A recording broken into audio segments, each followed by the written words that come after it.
Hello everyone, a warm welcome to all of you in the today's session on EduTap, in which we are going to cover the top 50 MCQs from the month of February 2023. So guys, a warm welcome to all of you in the today's session. And guys, there is a one small request to all of you that if I'm audible and visible to you, all of you are requested to give a thumbs up in the comment section so that we can begin this particular session. So I'm waiting for your responses, guys. If I'm audible and visible to all of you, please give a thumbs up in the comment section so that we can begin this particular session.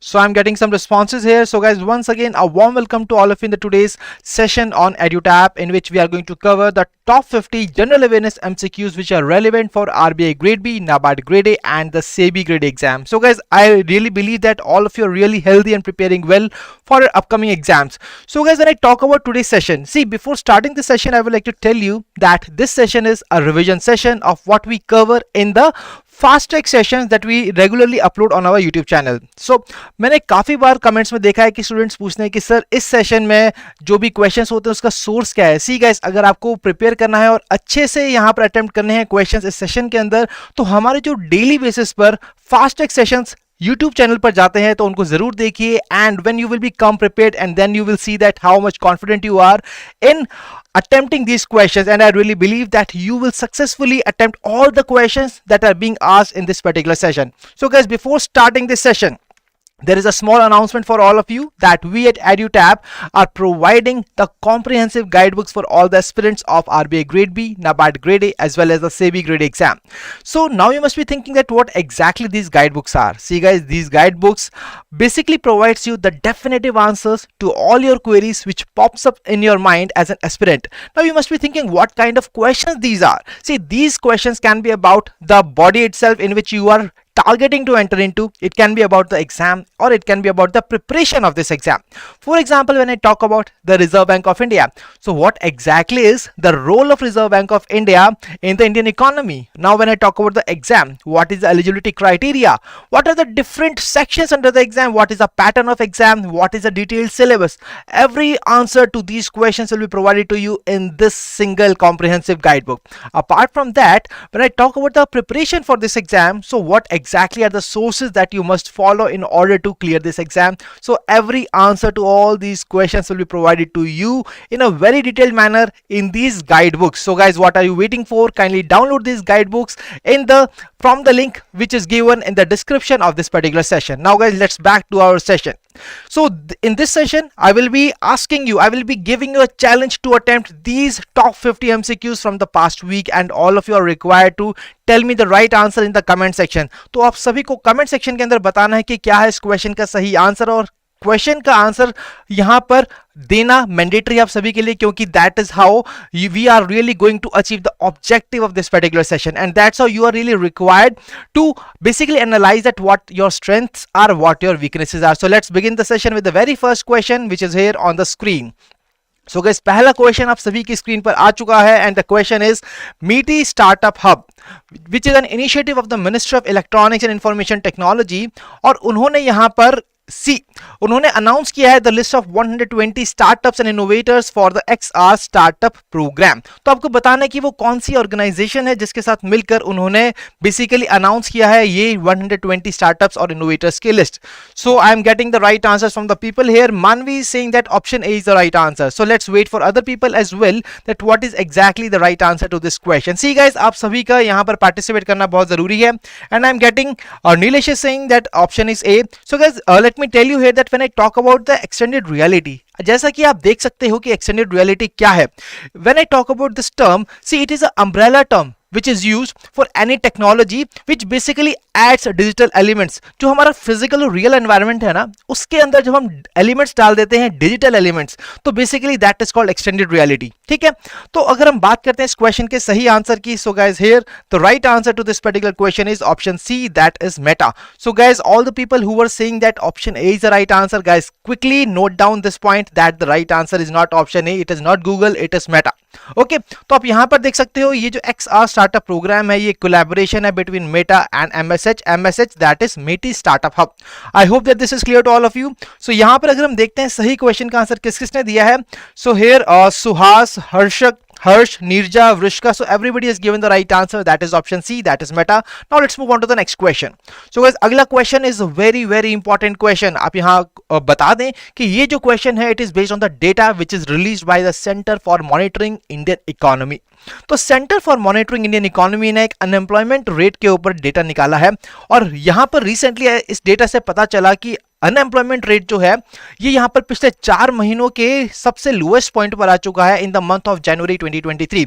So quickly tell me that what is the right answer. See guys, what you can do when you are answering the question, you can just type the question number like 2 and then you can just type the option that you think is the right answer. ठीक है जी. So here I'm getting the right answers from the people. Everybody is saying that option B is the right answer. That is absolutely right. 7.14% is the right answer. तो आप देख सकते हो कि दिसंबर month के अंदर that particular rate was 8.3%. ठीक है. और यहाँ पर आप देख सकते हो अगर हम बात करें कि अभी जनवरी में अगर अनएम्प्लॉयमेंट रेट क्या है, it was 7.14%. So इस तरीके के जो डेटा है एग्जाम के अंदर आप देख सकते हो कि ऐसे क्वेश्चंस पूछे जाते हैं and that is why this is really very important to be covered. Now the next question. So which of the following companies, basically आपको बताना है यहां पर वो कौन सी कंपनी है जिसने ओपन किया है multiplex at the Chennai airport. See यहां पर मल्टीप्लेक्स को ओपन करना एक एयरपोर्ट पे, that is not basically a very big achievement, but what is exactly making this question important, can you see here that this is the first multiplex in the country, that is why it is important to be covered. तो ये पहला multiplex बना है country का to be housed with in an airport complex. और अगर हम बात करते हैं कि ये बेसिकली कौन सी कंपनी है, it is option D, that is PVR cinemas. तो पीवीआर सिनेमास इस क्वेश्चन का सही answer. Absolutely right guys, all of you have given the right answer. I am really glad to see कि आप सभी बहुत ही अच्छे से प्रिपेयर करके आए इस सेशन के लिए.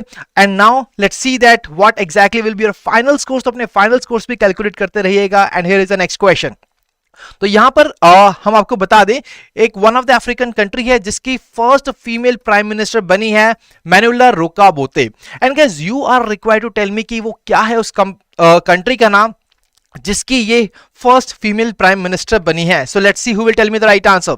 Late me give you a small hint that उस कंट्री की अगर मैं बात करूं तो उसकी जो कैपिटल है इट इज बेसिकली मलाबो. आपने काफी बार सुना होगा इस कैपिटल का नाम. तो मलाबो है उस कंट्री की कैपिटल. और अगर बात करूं मैं मलाबो की, इसको पहले 1973 तक जाना चाहता था सेंट इजाबेल के नाम से. ठीक है. So I am getting the right answers from the people. Absolutely guys, it is right. Option C, that is Equatorial Guinea is the right answer to this question. Now the next question. अगला question काफी simple है. World wetland day कब बनाया जाता है? See guys, I am telling you again and again कि जब भी इंपॉर्टेंट डेज की बात आती है तो दो चीजें हमेशा ध्यान रखिएगा. पहली चीज है डेट, किस डेट को, उस डेट को बेसिकली हम सेलिब्रेट करते हैं या ऑब्जर्व करते हैं. And the second important thing is what exactly is the theme. तो इस साल की theme in order to celebrate और ऑब्जर्विंग दैट पर्टिकुलर डे वो क्या थी. तो अगर हम बात करते हैं वर्ल्ड वेटलैंड्स डे की, तो वर्ल्ड वेटलैंड डे अगर हम बात करें it is basically being observed on 2nd of February. और अगर हम बात करते हैं theme for the year 2023 it is it's time for wetlands restoration. और अगर मैं यहां पर आपको एक और काफी इंपॉर्टेंट बात बताना चाहता हूं that India is basically has the largest number of wetlands in south Asia. अगर हम साउथ एशिया की बात करें तो इंडिया के पास सबसे ज्यादा वेटलैंड्स हैं. That is once again a very very important point. Absolutely right. So guys, I hope that this is very much clear to all of you. Now let's move on to the next question. अब यहां पर बात आती है union budget की. We all know that union budget was basically tabled by our honourable finance minister.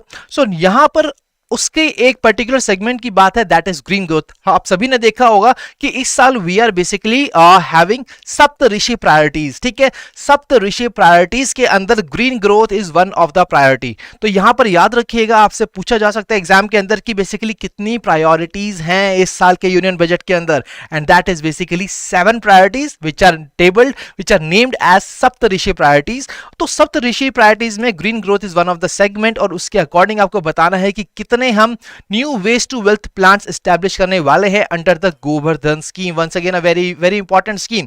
तो इस scheme को भी हम डिस्कस करेंगे. You don't not worry about it. But अभी के लिए मुझे बताइए कि कितने प्लांट्स को हम बेसिकली यहां पर एस्टैब्लिश करने वाले हैं.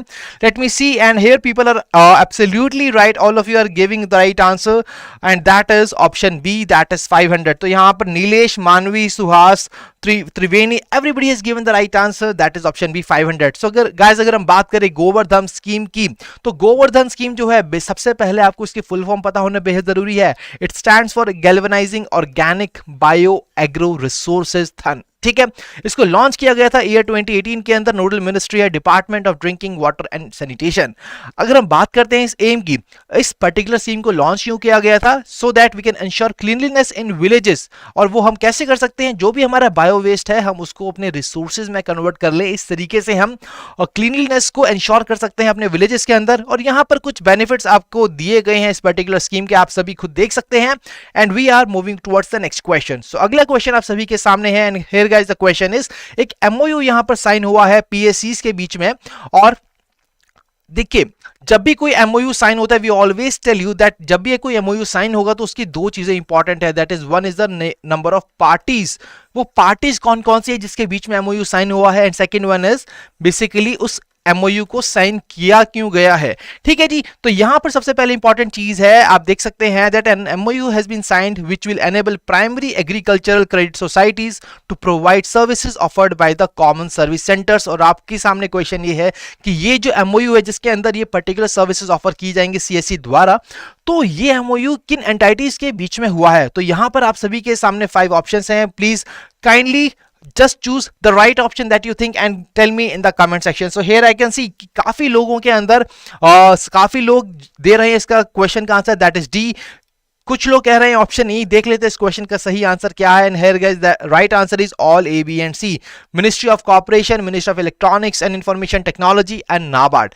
तो इन सभी ने यहां पर ये एमओयू साइन किया है, और इस एमओयू का एम क्या है हम ऑलरेडी देख चुके हैं। ठीक है जी, तो यहां पर एक और चीज काफी सामने आती है, whenever you see such kind of institutions और ऑर्गेनाइजेशंस इन द न्यूज, तो हमेशा उसकी डिटेल्स पढ़िए। फॉर एग्जांपल उसके चेयरमैन कौन है, ये कब एस्टैब्लिश हुआ था। फॉर एग्जांपल अगर हम बात करें नाबार्ड की, तो it was established on 12th of July 1982। ठीक है, 12th जुलाई 1982 को इसको एस्टैब्लिश किया गया था। And can you recognise this particular person जिसकी पिक्चर यहां पे लगाई हुई है? सी, ये यहां पर ऐसे ही प्लेस नहीं की गई, it has been intentionally placed here. This particular person is basically Shri Shaji KV. And guys, let me tell you here that in the month of December 2022 he was appointed and he assumed the charge as the chairman of NABARD. तो यहाँ पर that is the reason that why this particular picture was basically being placed. ठीक है, तो यहाँ पर आप सभी को देखना होगा कि बेसिकली क्या क्या चीजें हैं जो आपको देखनी चाहिए when you are covering the news article. Okay, I hope this is clear to all of you. Now moving on to the next question. So अगला क्वेश्चन गाइज आप सभी की स्क्रीन पर है, and the question is, Azad engineering private limited ने यहाँ पर approve किया है फर्स्ट इंडियन कंपनी को which is going to supply critical rotating parts for the nuclear turbines. Nuclear turbines के लिए क्रिटिकल रोटेटिंग पार्ट्स को वो सप्लाई करने वाली है। ठीक है, तो अगर हम बात करते हैं इस लॉन्ग टर्म अग्रीमेंट की जिसको आजाद इंजीनियरिंग प्राइवेट लिमिटेड ने साइन किया है, तो once again you are required to tell me कि ये जो अग्रीमेंट है ये कौन सी कंपनी के साथ हुआ है for the supply of nuclear turbine parts. किस कंपनी के साथ इसको साइन किया गया है ये आपको मुझे बताना होगा चैट बॉक्स के अंदर। For Exelon corporation, general electric, Rosatom, Scale Power, or none of the above? What is the right answer, guys? I am waiting for your answers in the comment section. So please tell me what is the right answer. So absolutely right, all the people are saying that option B is the right answer. Absolutely, it is General Electric. So guys, this question do not need much of the discussion, that is why I'm just telling you the right answer. I'm moving ahead to the next question. Okay, now the next question, और अगला question एक काफी important question है, बहुत ही अच्छा initiative है जो कि एक स्टेट ने लॉन्च किया है, और क्वेश्चन भी यही है कि कौन सी वो स्टेट है जिसने इस इनिशिएटिव को लॉन्च किया है। इनिशिएटिव की बात करें तो इनिशिएटिव का नाम है मेरो रुख मेरो संतति इनिशिएटिव, और इस इनिशिएटिव के अंदर गाइस यू कैन सी इसका जो एम है that is to plant 100 trees। 100 trees हर एक न्यूबॉर्न चाइल्ड के बॉर्न होने के बाद यहां पर प्लांट किए जाएंगे, और आपको बताना है उस स्टेट का नाम जिसके अंदर बेसिकली इसको लॉन्च किया गया है इनिशिएटिव को। Absolutely right guys, the right answer is option C, that is Sikkim. और इस इनिशिएटिव के अंदर आप देख चुके हैं कि it aims to plant 100 trees for every newborn child born in Sikkim. तो ये सभी डिटेल्स है जो आपको पता होनी चाहिए। इनिशिएटिव का नाम इंपॉर्टेंट है, ये नंबर इंपॉर्टेंट है, कितने ट्रीज यहां पर प्लांट किए जाएंगे, और स्टेट का नाम सबसे ज्यादा इंपॉर्टेंट है, दैट इज सिक्किम, जिसके ऊपर ये क्वेश्चन भी था। Okay, I hope this is clear guys. Now moving on to the next question. तो अगला क्वेश्चन है आपकी स्क्रीन पर, और क्वेश्चन का जो मेन आपका अगर हम बात करें कीवर्ड है दैट इज विहंगम। विहंगम एक वेब बेस्ड पोर्टल है which includes a drone and ground control system, और आपको बताना है कि वो कौन सी एंटिटी है जिसने इस विहंगम नाम के वेब बेस्ड पोर्टल को लॉन्च किया है। The name is Vihangam, and here guys when I talk about the right answer it is Mahanadi Coalfields Limited। तो महानदी कोलफील्ड्स लिमिटेड जो कि मिनिस्ट्री ऑफ कोल के अंडर काम करती है, इसने इंट्रोड्यूस की है टेक्नोलॉजी जिसका नाम है विहंगम, जो कि एक वेब पेज पोर्टल है, ठीक है। I hope guys this is clear to all of you. Absolutely all of you have given the right answer, that is option D, that is Mahanadi coalfields limited. So let me see who have given me the right answer. So Triveni, Suhas, SCI, Nilesh, Manvi, everybody has given the right answer. Well done guys. Let's move on to the next question. So here guys, once again you are required to tell me the name of the company which has recently been added to the world's most admired companies list. See guys, let me tell you कि जो world की सबसे ज्यादा most admired company है that is Apple. But अगर हम बात करते हैं वो इंडियन कंपनी की जो रिसेंटली इस पर्टिकुलर लिस्ट के अंदर इंक्लूड की है by the Fortune magazine for year 2023, and the name of that particular company is TCS, that is Tata consultancy services. तो अगर हम बात करते हैं एप्पल ने यहां पर टॉप किया है for the 16th consecutive year and it was followed by Amazon and Microsoft on the second position. So ये सभी दोनों की दोनों कंपनीज आपकी टाइप पे थी and that's why they were on the second position. On the top it was Apple. Indian की company की बात करें तो it was TCS which has entered the list. Now the next question. So government of India ने recently government of India became Vodafone's Idea's largest share holder. तो आपको बताना है कि कितना percent stake basically government of India के पास है of the Vodafone Idea. And guys this is a very very direct question और काफी हेलो क्वेश्चन है। ऐसे क्वेश्चन आप देख सकते हो कि बहुत ज्यादा रिसेंटली न्यूज में रहते हैं और ऐसे क्वेश्चन एग्जाम में पूछे जाते हैं। And the right answer is 33%। Very easy to remember, 33% यहाँ पर गवर्नमेंट ऑफ इंडिया का शेयर है in the Vodafone Idea share. Okay, so guys I hope this is clear to all of you. Absolutely. Now moving on to the next question. So guys अगला question आप सभी की screen पर है, that is on Nisar which is a low earth orbit. तो निसार एक लो earth orbit observatory है जिसको जॉइंटली डेवलप किया है और आपके सामने क्वेश्चन ये है कि बेसिकली वो कौन सी स्पेस एजेंसीज हैं जो कि इसके पीछे हैं, जो कि बेसिकली जिन्होंने मिलकर इस पर्टिकुलर ऑब्जर्वेटरी को डेवलप किया है। सी जब भी आपको ऐसा कोई यहाँ पर नाम दिखता है तो हमेशा देखिए कि ऐसी कोई नई चीज बनाई गई है तो उसको कौन डेवलप कर रहा है, ये काफी इंपॉर्टेंट हो जाता है आप सभी के एग्जाम पॉइंट ऑफ व्यू से। अगर हम बात करते हैं निसार की तो निसार को बेसिकली यहां पर बनाया है both 2 and 4, that is both ISRO and NASA. तो इसरो नासा ने इन दोनों ने मिलकर इसको बनाया है and that is why it is really important to be covered from the exam point of view. Now moving on to the next question. So RailTel corporation ने receive किया है work order from which of the following banks for providing 4G LTE connectivity to 15,000 off site ATMs। तो यहां पर हम बता दें कि रेलटेल कॉर्पोरेशन ने रिसेंटली एक वर्क ऑर्डर किया है जिसके अंडर वो 4G LTE कनेक्टिविटी प्रोवाइड करेगा टू द ATMs, ठीक है। ऑफ साइट ATMs जो हमारी कंट्री के हैं उनको प्रोवाइड करेगा। आपके सामने क्वेश्चन है कि बेसिकली ये कौन से बैंक को प्रोवाइड करने वाला है, that is what you are required to tell me in the comment section. Is it Kotak Mahindra bank, HDFC bank, bank of India, state bank of India और Canara bank? What is the right answer guys? Let me tell you a small hint, let me give you a small hint, let me make your life a little bit more easier, and that particular hint is that the chairman of that particular bank जिसके साथ ये particular RailTel corporation ये service provide करने वाला है, the name of that chairman is Dinesh Kumar Khara ji, ठीक है जी।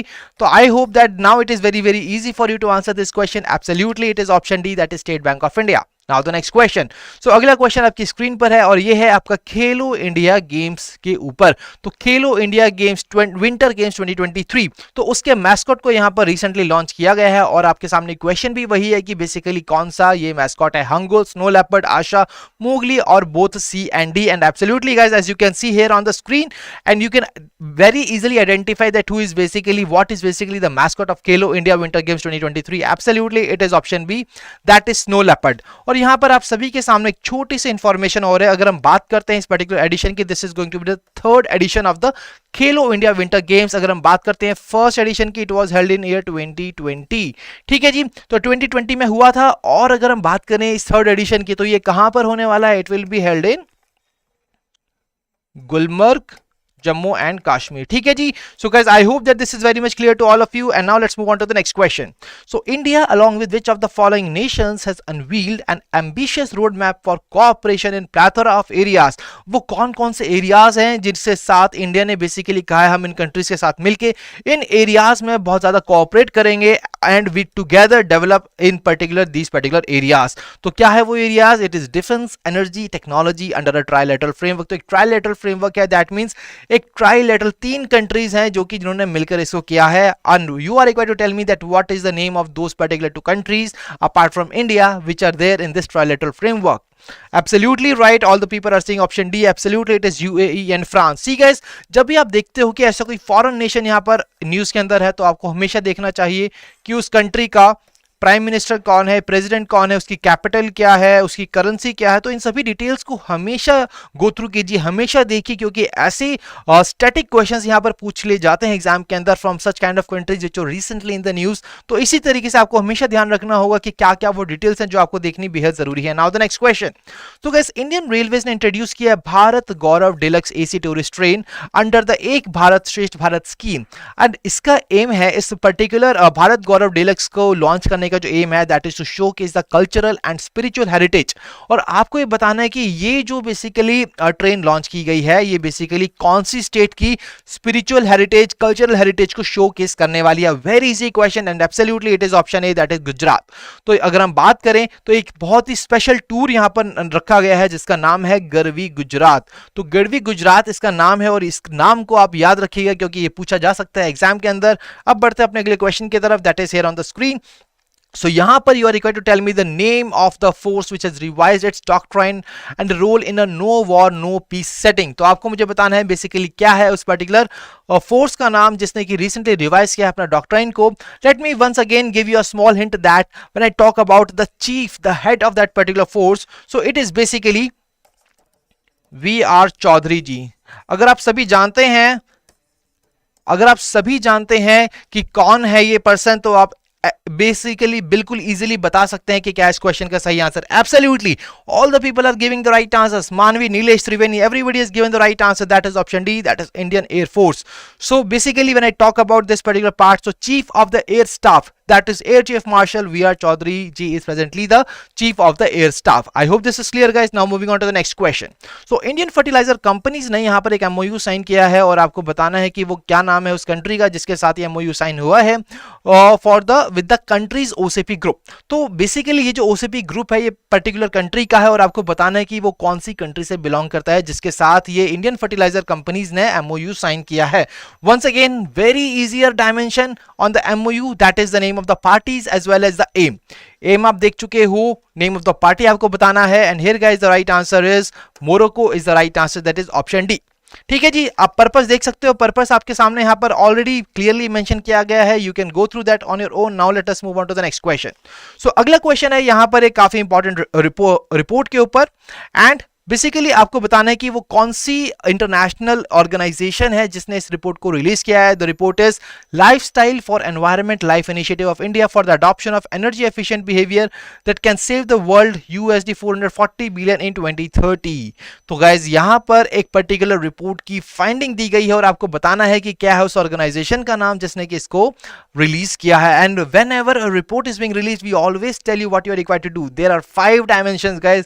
Late me once again tell you that there are 5 dimensions which you are required to cover. What are those dimensions? One is releasing body, second one is basically about the report, third one is important rankings, then we have important findings, and on the fifth one it is the recommendations which are given in the report. And once again let me give you a small hint that this particular organization जिसने इस report को release किया है that is basically headquartered in Paris। ठीक है जी, now I hope that you are really it is very easy for you to answer this question absolutely। Question number 20, the right answer is option A, that is International Energy Agency। अगर हम बात करें life initiative की India की, अगर हम बात करते हैं उस प्लान की, it plans to create and nurture a global network of individuals, और individuals को किस नाम से जाना जाएगा, that is pro planet people who are going to share a commitment to adopt and promote environmentally friendly styles। environment friendly lifestyles को promote करने वाले हैं, उसको bring out करेंगे, उसको लेकर introduce करेंगे और उसको promote करेंगे, that is what they are going to do। I hope this is clear guys। Now the next question। so SEBI ने यहाँ पर strengthen किया है framework for the green bonds, और उसने यहाँ पर दो काफी इंटरेस्टिंग कॉन्सेप्ट वो लेकर आया है। क्या है उस कॉन्सेप्ट का नाम, that is blue and yellow bonds. तो ब्लू और येलो बॉन्ड का नया कॉन्सेप्ट आया है और आपको ये बताना है इसमें जो ब्लू बॉन्ड्स हैं वो बेसिकली किस चीज से रिलेट करते हैं। When I talk about the yellow bonds they are basically related with solar energy. तो अब आप बेसिकली रिलेट कर सकते हैं कि जो ब्लू बॉन्ड्स है वो किस चीज से रिलेट करेंगे। So guys a very important question, and let me tell you here that these blue and yellow bonds are basically the subcategories of the green debt securities. And here guys now the right answer is option D, that is both A and B, that is water management and marine sector, both of them is the right answer. These blue basically relates to water management and marine sector, absolutely right, all of you have given the right answer। Now the next question। so here guys you are required to tell me the name of the person who has been recently awarded the Indian Achievers Award 2022 in the category of the Most Distinguished Scientist of the Year 2022. तो Most Distinguished Scientist of the Year 2022. So this particular award has been conferred to option B, that is R Vishnu Prasad ji. ठीक है जी, he has contributed to various initiatives. It can be smart cities, solid waste management, and the most important, that is Swachh Bharat Abhiyan. I hope this is clear to all of you. Now the next question. So economic professor and researcher, और आपको उस particular person का नाम बताना है who has been recently appointed as a member of the Economic Advisory Council. Economic Advisory Council to the Prime Minister, और इस particular council के एक member appoint किए गए हैं. He is economic professor and researcher, and you are required to tell me that what is the name of that person. To the question number 2023, guys, the right answer is Shamika Ravi, who has been recently appointed as a member of the Economic Advisory Council. This council is basically headed by a Niti Aayog member, and presently it is Vivek Debroy ji who is presently heading this particular council. I hope that this is clear to all of you. Now let's move on to the next question. So अगला question आप सभी के सामने है, that is on the JUICE mission. JUICE mission, it is a Jupiter Icy Moon Explorer. So ये एक mission है that is going to make detailed observation of the giant gas planet and its three large ocean bearing moons, that is Ganymede, Callisto and Europa. तो ये तीन moon हैं इसके Jupiter के, that is Ganymede, Callisto and Europa. और आपको ये बताना है कि ये जो JUICE मिशन है इसको बेसिकली वो कौन सी एजेंसी है जिसने बेसिकली इस पर्टिकुलर मिशन को लॉन्च किया है. किस एजेंसी का ये मिशन है ये आपको बताना है कमेंट सेक्शन के अंदर. It's ISRO, NASA, European Space Agency, both A and B and both B and C. So guys, here the right answer to the question is option C, that is European Space Agency. That is the right answer. Now the next question. So Jupiter has become the planet with the most number of moons overtaking Saturn. तो astronomers ने यहां पर discover किए हैं 12 new moons, और आपको बताना है that what is exactly the new number of the total number of moons that the Jupiter have, and that is what the question is all about. So let me see who will tell me the right answer.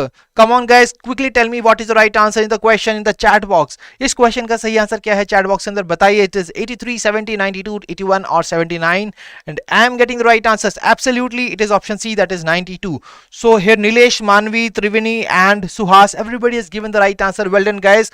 So now let's move on to the next question. So guys, अगला question काफी easy lines पर है. The question is once again from the international important days, and here guys the question is on the International Day of Zero Tolerance for Female Genital Mutilation.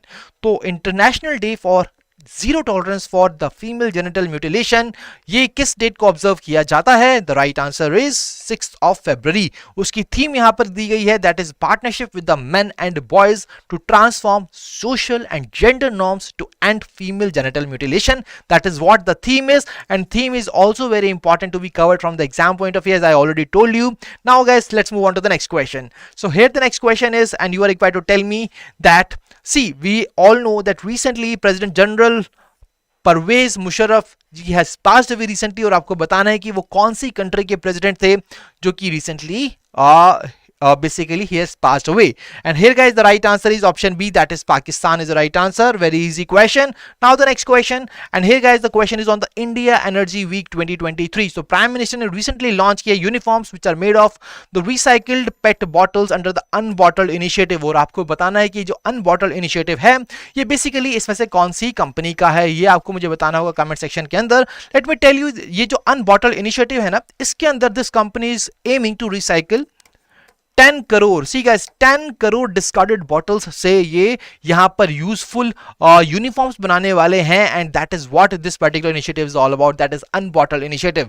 And guys let me see who will tell me the right answer to the question number 28, and absolutely right guys, the right answer is option A, Indian oil corporation. Well done guys, all the people who have given the right answer to this question, Suhas, Aarti, Manvi, Nilesh, everybody has given the right answer, that is Indian Oil Corporation. Now the next question.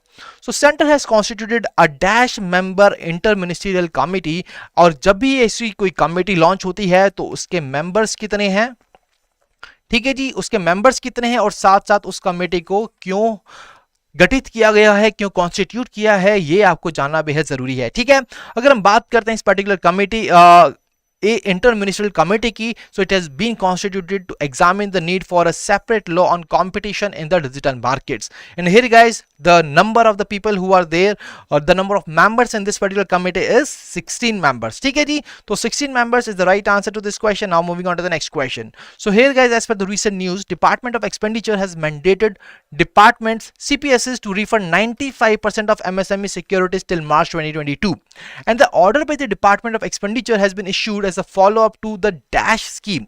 See guys, अगर हम बात करते हैं ये जो नया mandate launch किया है डिपार्टमेंट ऑफ एक्सपेंडिचर ने, तो आपको ये बताना है कि बेसिकली वो कौन सी स्कीम है जिसके अंदर इस मैंडेट को बेसिकली इशू किया गया है in the union budget speech of 2023-2024. तो यहां पर ये कौन सी स्कीम है जिसके अंदर इस इन्हें कहा गया है that they are really required to refund 95% of the MSME securities till March 2022. And absolutely the right answer is Vivad se Vishwas 1 scheme. तो Vivad se Vishwas is the right answer to this question. Now let's move on to the next question. So guys, यहां पर आपको मुझे बताना होगा इस particular state government का नाम जिसने लॉन्च किया है इंडिया का पहला न्यू मोबिलिटी फोकस्ड क्लस्टर. अगर हम बात करते हैं इस क्लस्टर के एम की, it aims to attract investments of around 50,000 crore and generate more than 4 lakh jobs in the next 5 years in the state. तो यहां पर दो चीजें इंपॉर्टेंट है, that is first of all the investment of 50,000 crore and the next important thing is the number of the amount of employment that they are going to generate, that is 4 lakh jobs in the upcoming 5 years. And guys, here the right answer is Telangana. So Telangana government has basically launched country's first new mobility focused cluster. See guys, ये क्योंकि पहला है, इसी India का पहला ऐसा mobility focused cluster है जिसका नाम रखा गया है Telangana mobility valley, and that is why this question is very important to be covered from the exam point of view. Okay, I hope this is clear. Now the next question. So India and European Union ने announce किया है establishment of dash working groups under the India EU Trade and Technology Council. तो India EU Trade and Technology Council के अंदर उन्होंने कहा है कि हम कुछ इस्टेब्लिश किए हैं नंबर ऑफ वर्किंग ग्रुप्स, और आपको बताने कि कितने वर्किंग ग्रुप्स उन्होंने बेसिकली इस्टेब्लिश किए हैं. And to the question number 32, absolutely all of you have given the right answer, that is option D 3. So there are 3 working groups. One working group is on the strategic technology, digital governance and the digital connectivity. Another one is on the green and clean energy, and the last one is on the trade, investment and resilient value chains. So this is the right answer. Now the next question.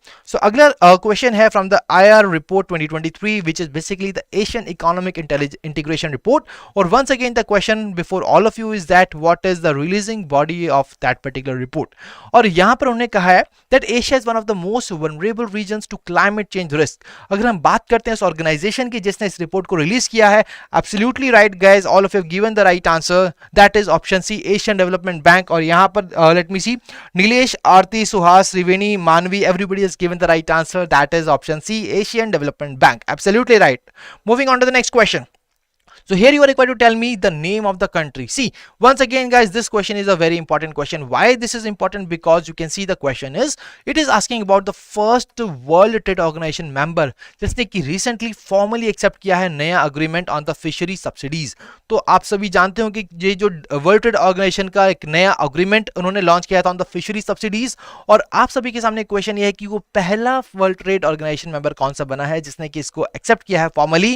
And here guys, absolutely it is Switzerland, which has basically accepted this new agreement. Okay, तो इस नए agreement के ऊपर यहाँ पर details आपको mention की गई हैं. You can go through that on your own. ठीक है, काफी डिटेल में इन डिटेल्स को यहाँ पर मेंशन किया गया है, and they are very very easy to understand. Now let's move on to the next question. Next question is which of the following has become India's first fintech platform. See guys, जब भी मैं आपको बता दूं कि exam के अंदर ऐसे क्वेश्चन बहुत देखे गए हैं, जब भी कोई चीज पहली बार हो रही है या फिर कोई एक्सट्रीम केस है that is world's largest, highest, lengthiest, तो यहां पर ऐसी चीजें आपको करनी बेहद जरूरी है. और अगर हम बात करते हैं इंडिया फर्स्ट की, तो इंडिया का पहला फिनटेक प्लेटफॉर्म जिसने सपोर्ट किया है क्रॉस बॉर्डर यूपीआई पेमेंट्स, क्या है उसका नाम? एब्सोल्यूट जी हाँ, बिल्कुल सही है. इस पर्टिकुलर क्वेश्चन का सही आंसर है PhonePe, that is option E PhonePe. And all of you given the right answer, that is PhonePe. ठीक है जी. तो according to the company, all international merchant outlets in the UAE, Singapore, Mauritius, Nepal and Bhutan, they have a local QR code which are being supported by the phone pay. Now the next question, you are required to tell me the name of the payment bank which has launched the Biz Khata. Biz Khata किसके लिए launch किया गया है? That is for small businesses and merchant partners. क्या है उस Paytm क्या है उस पेमेंट बैंक का नाम जिसने इसको लॉन्च किया है? The name of that bank is Airtel Payments Bank. That is the right answer. Absolutely right. So here guys, the right answer is option B, Airtel Payment Bank. Now the next question. So Reliance Jio and GSMA have launched initiative to train Dash in the digital skills. तो आपको बताना है कि basically इन्होंने जो initiative launch किया रिलायंस जियो ने GSMA के साथ मिलकर, तो इस इनिशिएटिव के अंदर वो बेसिकली किस पॉपुलेशन को टारगेट कर रहे हैं, under which they are going to train them in the digital skills. तो क्या है इस पर्टिकुलर पार्ट का नाम, क्या उस पॉपुलेशन का नाम? Absolutely it is rural women. So they are basically going to target the rural women and they are going to train them in the digital skills. And here you can see to provide a need-based training to the rural women and individuals from marginalized and low-income groups. जो marginalized और low-income groups से belong करती हैं ऐसी rural women और individuals, उनके लिए basically इस particular initiative को launch किया है Reliance Jio और GSMA ने. I hope this is clear guys. Now the next question.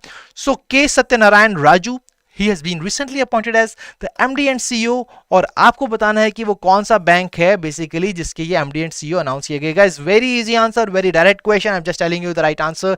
Absolutely it is Canara Bank. So Canara Bank के MD and CEO के नए MD and CEO का नाम क्या है? That is K Satyanarayan Raju. याद रखिएगा, एग्जाम में ये क्वेश्चन आ सकता है. Now the next question. So here once again you are required to tell me the name of the organization, the name of the institution जिसने यहाँ पर collaborate किया है इसरो के साथ. और यहाँ पर अगर हम बात करें कोलैबोरेशन का एम क्या है, that is the application of extended reality in the Indian human space flight programme. Extended reality के बारे में मैं आपको ऑलरेडी फर्स्ट क्वेश्चन के अंदर बता चुका हूं. And here guys when I talk about the name of that institution जिसके साथ ये पार्टनरशिप की है, the right answer is IIT Madras. That is the right answer. Now moving on to the next question. So guys अगला question आप सभी की screen पर है, that is LCA navy and MiG-29 के उन्होंने रिसेंटली एक मेडन लैंडिंग की है on the INS Vikrant. See आप देख सकते हो कि किस तरीके से एग्जाम के अंदर क्वेश्चन को फ्रेम किया जा सकता है. सी यहां पर आप देख सकते हो कि LCA नेवी और MiG-29 के ने यहां पर एक मेडन लैंडिंग की INS विक्रांत के ऊपर, और यहां पर क्वेश्चन फ्रेम किया गया है टोटली INS विक्रांत के ऊपर. ठीक है, तो क्वेश्चन आपके सामने ये है कि INS विक्रांत को इसमें से कौन सी ऑर्गेनाइजेशन है, कौन से वो बिल्डर्स हैं जिसने की बेसिकली इसको कंस्ट्रक्ट किया था. So which one of the following are basically the institutions which have constructed the INS Vikrant? And here guys the right answer is Cochin Shipyard Limited. Cochin Shipyard Limited has basically constructed the INS Vikrant and that is the right answer. Now the next question. Minister of Agriculture and Farmers Welfare and Dash have signed an MOU to build a national level digital extension platform. तो एक national level digital extension platform यहाँ पर launch किया गया है, उसके लिए MOU sign किया गया है ताकि हम उस पर्टिकुलर प्लेटफॉर्म को बिल्ड कर सकें. One of the parties name is given, that is ministry of agriculture and farmers welfare. तो सभी ये जो नाबार्ड स्टूडेंट्स है गाइस, आप सभी के सामने क्वेश्चन है, ये क्वेश्चन एग्जाम में आ सकता है. And here guys the right answer is option D, that is Digital Green. तो डिजिटल ग्रीन एक अवार्ड विनिंग सोशल एंटरप्राइज है which is leveraging the power of technology to support small and marginal farmers. तो small और marginal farmers को basically support करता है. Digital Green उस particular entity का नाम है जिसने MOU साइन किया है मिनिस्ट्री ऑफ एग्रीकल्चर के साथ. That is what the right answer is. Now the next question, and the next question is on the first tourism working group meeting for G20 की अगर हम बात करें, so India is presently having the presidency of that with the theme of Vasudhaiv Kutumbakam. And here guys the question is basically that you are required to tell me जो पहली tourism working group meeting हुई है under G20 ये basically कौन सी place पर हुई है? Absolutely right guys, the right answer is option D, Rann of Kutch in Gujarat, जहां पर ये टूरिज्म वर्किंग ग्रुप मीटिंग को कंडक्ट किया गया है under G20. Absolutely right. The right answer is Run of Kutch. Now let's move on to the next question. अगला question है from the report that is World Oil Outlook 2045 report जिसको release किया है, और आपको बताना है कि वो कौन सी ऑर्गेनाइजेशन है या कंपनी है जिसने इसको रिलीज किया है at the India Energy Week 2023. तो इंडिया एनर्जी वीक 2023 के बारे में हमने आपको ऑलरेडी बताया कि during this particular week only the unbottled initiative was being launched by one of the organizations जो हम already cover कर चुके हैं. And here when I talk about the World Oil Outlook 2045 report, this particular report has been released by OPEC, that is Organization of the Petroleum Exporting Countries. और अब सभी के सामने होमवर्क ये है कि आपको मुझे बताना है कि where is the headquarter of the OPEC. ठीक है जी, और यहाँ पर एक important finding इस रिपोर्ट की ये है that according to the report, India and China alone will account for 40%. See guys, 40% of the global GDP in 2045 के अंदर 40% of the global GDP will be accounted by India and China. Okay, I hope this is clear. Now let's move on to the next question. So National Council of Applied Economic Research latest report, इस report का नाम है Making India a Global Powerhouse on Farm Machinery Industry. तो यहाँ पर अगर हम बात करें, इसी अभी तक हम क्या कर रहे थे, रिलीजिंग बॉडी के बारे में क्वेश्चन आ रहा था कि ये रिपोर्ट है, इसकी रिलीजिंग बॉडी कौन सी थी. अब क्वेश्चन ये है यहाँ पर रिलीजिंग बॉडी ऑलरेडी आपको दे दी गई है और क्वेश्चन आप सभी के सामने ये है कि इस रिपोर्ट को स्पॉन्सर किसने किया है. Which one of the following organization has sponsored this particular report which is being released by NCAER? And here guys, the right answer is Mahindra and Mahindra. That is the right answer. Absolutely. So Triveni, Nilesh, Suhas, Manvi, Aarti, everybody has given the right answer. That is option B. That is Mahindra and Mahindra. Absolutely right. Now the next question. So Hillary Clinton has announced a global climate resilience fund. तो ये global climate resilience fund किसने announce किया है? Hillary Clinton ने किया है. कितने amount का है? $50 मिलियन का है. किसके लिए किया गया है? विमेंस के लिए किया गया है. कौन किस लिए किया गया है? To fight climate change in association with which of the following organisation. इसमें से कौन सी वो ऑर्गेनाइजेशन है जिसके साथ ये बेसिकली इस पर्टिकुलर पार्ट को बेसिकली करने वाले हैं? हिलरी क्लिंटन का फंड है, that is global climate resilience fund. $50 million दिए गए हैं उन वुमेन्स के लिए which are going to fight climate change in association with what? The right answer to this question is option A, that is Self-Employed Women's Association Seva. And let me tell you that the person who founded this particular organization was late activist Ella Bhatt, who basically passed away in the month of November 2022. Okay, so she was basically the founder of Seva. I hope that this is clear to all of you. Now guys, let's move on to the next question. Absolutely, Nilesh has given the right answer, Seva by Ella Bhatt. Absolutely right. Now the next question. In the inaugural assessment on the global minorities, Center for Policy Analysis in its global minority report has ranked India dash amongst the nations for how it treated religious minorities. See guys, ये अगर हम बात करते हैं इस particular question की, ये जो क्वेश्चन है, ये जो रिपोर्ट है, ये हमारे टारगेट करती है हमारे एक सिलेबस टैग को जिसका नाम है सोशल जस्टिस. और अगर हम बात करते हैं ऐसी कभी भी कोई रिपोर्ट आती है, I have already told you कि इसके अंदर रैंकिंग्स काफी इंपॉर्टेंट हो जाती हैं. And when I talk about the India's rank, it was first amongst the nations for how it treated religious minorities. Absolutely right. The right answer is option B. Lavanya, Aarti, Triveni, Manvi, Suhas, everybody has given the right answer. Now let's move on to the next question. And once again, we have one of the report that is bracing for super bugs, strengthening environmental action in One Health response to antimicrobial resistance. बहुत ही लंबा नाम है report का और यहां पर अगर हम बता दें आपको, क्वेश्चन है बेसिकली काफी इजियर लाइन पर, that is releasing body. Releasing body कौन सी थी जिसने बेसिकली इसको लॉन्च किया है? That is United Nations Environment Programme, जिसने की बेसिकली इसको रिलीज किया है. That is the right answer to the question number 47. Now the next question.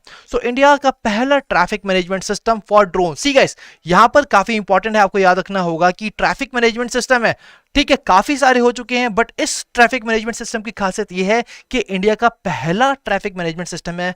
किसके लिए क्या है? That purpose is very important, that is for drones. Drones के लिए इसको लॉन्च किया गया है. नाम क्या है उस कंपनी का जिसने इसको लॉन्च किया है? That is what you are required to tell me in the comment section. And absolutely to the question number 48, it is Sky Air which has basically release this. And when I talk about the name of that particular traffic management system, it is Sky UTM. ठीक है जी, तो it is Sky UTM, that is what the name of that particular India's first traffic management system. I hope this is clear to all of you. Now the next question. And as per the report by Cloud SEK, you are required to tell me the name of that country which was highest attacked country by hackers in Asia in 2022. तो यहां पर hacking की बात हो रही है और hacker सबसे ज्यादा कौन सी कंट्री को एशिया के अंदर अटैक करते हैं? आप सभी के सामने क्वेश्चन है और आपको मुझे बताना है इस क्वेश्चन का सही answer. And absolutely guys, it is India. और यहां पर काफी इंपॉर्टेंट चीजें हैं जो आपको याद रखनी होंगी. That India is also, see when I talk about Asia, India is the highest, having the highest number of attacks when I talk about attack which are being done by hackers. अगर हम बात करते हैं globally, तो globally India is basically the second most attacked country. अब आप सोच रहे हो कि वो पहली कंट्री जिस पे सबसे ज्यादा अटैक्स होते हैं, that is basically United States. I hope this is clear to all of you. Third, fourth, fifth position पर कौन है ये भी आपके सामने गिवन है, आप उसको खुद देख सकते हैं. Now let's move on to the last question of our today session guys, and here the last question is on the screen. तो 2023 ग्रैंड प्रिक्स ज़ाग्रेब ओपन, आपको बताना है कि ये कौन से गेम से एसोसिएटेड है. तो यहां पर इस पिक्चर से काफी इजीली आप रिलेट कर सकते हैं ये बेसिकली कौन सा स्पोर्ट है जिसके साथ ये बेसिकली एसोसिएटेड है. Absolutely a very easy answer, and this particular snippet has been provided to you to give you a hint that so that you can basically identify the right answer. Absolutely, it is wrestling. So wrestling is the right answer to this question. And guys, that was the last question of our today's session. And now all of you are required to tell me that what exactly your scores are out of 50. See guys, do not worry about whether it is low or high. If it is low, you are just required to work on your weak areas, and you are required to just keep your strength as strength and work on weak areas to make them your strength. ठीक है, और जो basically जिनका score अच्छा आया है, so guys आपको इसी तरीके से अपनी प्रिपरेशंस को जारी रखना है, so that you can ace in the exam. And guys, if you are still new to our YouTube channel, kindly subscribe it and press the bell icon to receive all the latest updates of the courses and videos offered by us. And you can also join our Telegram channel, क्योंकि अगर आपको इस session की PDF भी चाहिए तो आपको Telegram channel पर यहाँ पर साइन अप करना होगा, और टेलीग्राम चैनल से आपको सभी पीडीएफ्स मिल जाएंगी हमारे यूट्यूब सेशंस की. ठीक है जी. So now guys, quickly tell me that what exactly your scores are out of 50 in the comment section. And guys, if you are having any kind of queries, you can also ask your queries in the comment section, and you can also ask your queries in the live chat box here. And if still at present you are not having any query, or after, and if you are not watched the live session and you are just watching the this live session after that particular session, तो उसके लिए आप क्या कर सकते हैं, आप अपनी क्वेरीज को मेल कर सकते हैं हमें at the hello@edutap.co.in, and you can also call us at 8146207241. So guys, I'm waiting for your scores. So let me see that what exactly your scores are out of 50. So let us see. And guys, let me tell you that the person who will be having the highest score, I will be sharing their names in my next session as a top performers. Okay, so now I think that this is the right time to conclude this particular session. So guys, if you are having any queries, you can mail us, and you can also comment your queries in the comment section. And if you have liked this session, you can do not forget to share it with your fellow aspirants, so that they can make the most out of this particular session. So guys, right now I will be meeting you in the next session. Till then, stay happy, stay healthy. Wish you all happy learning.